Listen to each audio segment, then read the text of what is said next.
All right, we're back for chapter 10 of Capture the Flag. Hello again. I hope everybody has been trying to do their assignments on time. The one suggestion that I would tell you is that you try to keep up with the work every day, because if you wait until Friday, then you're going to feel very overwhelmed with a lot of work to do. So try to do a little bit of work every day, get it done, keep up with it. We're trying not to give you too much, so that just something in each assignment. I know that you have specials and all that stuff to worry about too, but you know, your classwork is probably the most important thing. So make sure you get that done. And if you could get one STEAM, try to do one STEAM thing a week. And exercising is always the easy one to do. So you could get out and do exercise every day. And make sure you peek at the health web page that Mrs. Bloom made for you and try to do some of the things that she tells you to do. But I do want to remind you that the reading, the writing, the social studies, those things are probably the most important thing of your day. So try to get those done. And then if you have time for the other things, you can have fun and sneak them in whenever you can. All right? But your regular assignments are probably the most important thing. All right. You guys ready to hear Chapter 10 and find out if Snake Arm Guy might be related to Vincent Gosen? Let's get to it. Chapter 10. The concourse was thick with travelers, looking sleepier, hungrier, and grumpier by the minute. Sorry, Anna tripped over a purple suitcase being pulled along by a little girl whose pink sneakers lit up every time she took a step. Excuse me, she squeezed through the middle of the line at the Cinnabunny, dodged one of those airport carts with a whoop, whoop, whooping alarm, nearly crashing into a woman who was waiting to use the restroom, and careened around the corner towards gate B16. Careened. Good word to look up. I'm going to check to see who puts that in their comments if someone looked up the word careened. C-A-R-E-E-N-E-D, careened. She careened around the corner towards gate B16. Then she stopped so fast that her sneakers squeaked on the shiny floor. Dozens of people were gathered around a circle of glaring lights and television cameras. The crowd buzzed with an energy that had seeped out of the rest of the sleepy airport hours ago. In the middle of that circle, leaning in toward a cluster of microphones, was Robert Snickerbottom. He looked right into the cameras as he spoke, nodding empathetically, and at one point gesturing out towards the crowd with so much gusto that the reporter standing to his left, a young woman in tippy high-heeled boots, had to duck to avoid the sweep of his arm. Anna strained to hear what he was saying, but she could only catch a few words. Dedicated the full resources of my campaign, disturbing developments. It had to be about the flag. Anna rose on her tiptoes, searching for Jose or Henry or Sinan. And where was her father? She jumped as high as she could, but her only view was of the wide shoulders of the man in front of her. Excuse me, Anna wiggled through the crowd that had filled in behind her. She needed to get back where she could see what was going on. Over at the next gate, the seats were empty except for the skinny man in the cowboy hat who hung around with Snickerbottom all the time. He was hunched over, talking on the phone. She'd ask him what was happening when he finished. In the meantime, Anna climbed up onto one of the chairs to try and get a better view of the hubbub, but she still couldn't see past the crowd. She wished the man on the phone would hurry up, but he turned away from her and held the phone closer to his mouth. Doesn't matter, Zeke. They'll do it when we get to Vermont. That's what he said. Anna inched closer to him, then stepped up onto the top of the seats to take in more of the scene. Across the hall, she counted 4 TV cameras and about twice that many reporters scribbling in notepads. Snickerbottom must have called a press conference right here in the airport. Anna jumped down from the seats, stumbling right into the man in the cowboy hat. Hold on, he growled into his phone and glared at Anna until she picked herself up and ran back to the crowd. She needed to get up to the front of all those people. Anna darted through gaps in the crowd, dodging elbows and backpacks until she saw a familiar head of messy black hair in front of her. It was Jose, with Henry and Sinan in front of him. Sinan's eyes were huge. Henry's mouth hung open. "Hey," Anna tapped on Jose's shoulder. Jose turned, but put his fingers to his lips. "Shh." "What's going on?" she whispered.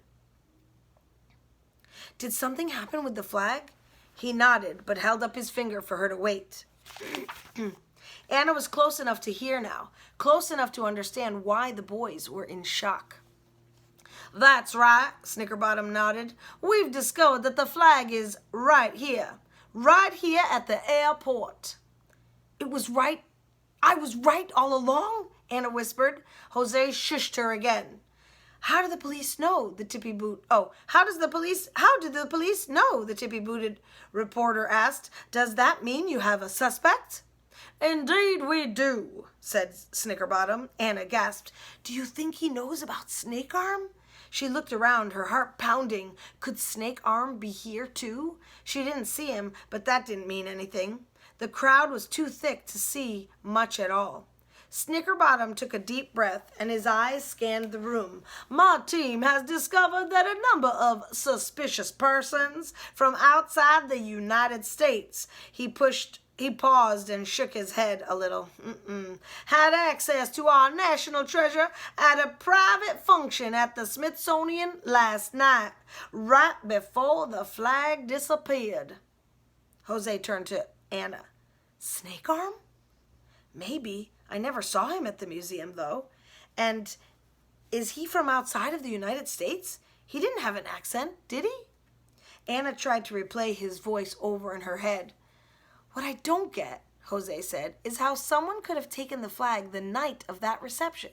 "I know," Anna said. "Security was so tight. How could Snake Arm steal it out from under everyone's noses?" Jose shrugged. "How could anybody?" And he turned back to the news conference. Tippy Boots stepped forward then. "So who are these people, and how could they have ended up at such an exclusive event?" "Well," Snickerbottom waited for the last camera to focus on him before he answered quietly. "They were invited." I lost my spot.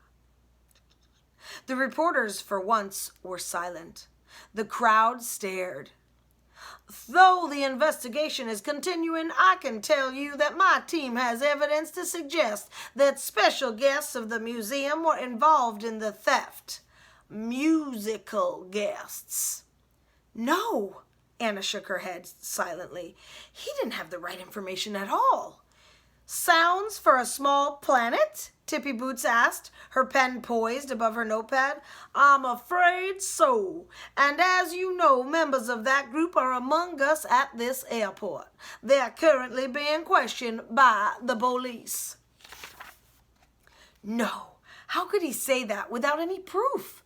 Anna looked at Sinan, who hadn't moved or even blinked, but his brown eyes were shiny with tears. She couldn't stand it. "But Senator Snickerbottom," she shouted over the crowd, "what about the Serpentine Princes? And why would the musicians want to steal the flag?" Snickerbottom frowned into the crowd. "There are people in this world who do not share our love of America, young lady. People who, given the opportunity, would seek to destroy this fine nation we have built. Our values, our beliefs." He turned away from Anna and looked back at the cameras. "And our flag. But we're going to get the Star-Spangled Banner back where it belongs. If you'll excuse me now, I have a work to do." He turned and started weaving his way through the crowd. Anna needed to ask more questions. She'd been in such a rush to find out what was going on, she didn't even think to get it on tape. She never even took out her mini video camera. She would have run after Snickerbottom and his men if she hadn't seen Sinan's face. He kept shaking his head.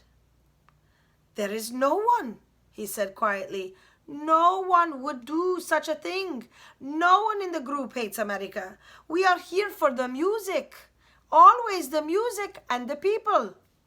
Why would this man say such a thing?" Jose pulled a rumpled Kleenex from his pocket and handed it to Sinan. Sometimes people just want someone to blame. It is not right. We are being made into, what is the saying that you have for those who are blamed unfairly? Goats that go over the fence? Anna tipped her head. Never heard that one. Sinan pulled out his sketch pad and flipped through the pages. Here, scapegoat. Jose nodded slowly. Yeah, that sounds about right. But it is not right. It is so totally wrong, and we need to do something. Anna watched Sinan add a few more details to his sketch, and then she remembered another drawing, not on paper, but on skin, on the arm of the man from Pickersgill Diner. If he was part of Vincent Gossen's art theft gang, if he was the one who stole the flag, and if they could prove it, then the police would have to leave the orchestra people alone. I need to tell you guys what I found out. Anna put an arm around Sinan. Let's go find your mom and dad. We could talk on the way. So Senator Snickerbottom is blaming the orchestra people, but I don't know why he would do that. Here is the drawing of the scapegoat. If you can see it, there we go. Scapegoat over the fence. Scapegoat. In other words, the goat is escaping. Okay. So, things to think about. So I gave you a vocabulary word that you could look up. And you got a new little, it's not really an idiom. It's more just like figurative language. Scapegoat. It's a word that has that meaning of someone who gets blamed even though they're not the ones who did it. But you could look up that vocabulary word too and find the definition and put it in your comments. Give you a little something to do while you are thinking of what to write. And just tell me whatever evidence that you have from listening to the reading. Maybe you heard an idiom in there that I don't even remember. All right. I look forward to hearing from you. And remember, try to keep up with the work every day. Don't wait until Thursday or Friday to try to bang it all out, because when the grades close on Friday, if you didn't do it, then it becomes a 0, and you don't want that. All right. Okay, kiddos. I will see you tomorrow for what chapter now? 11. I forget after I read what chapter. Chapter 11. See you then. Bye.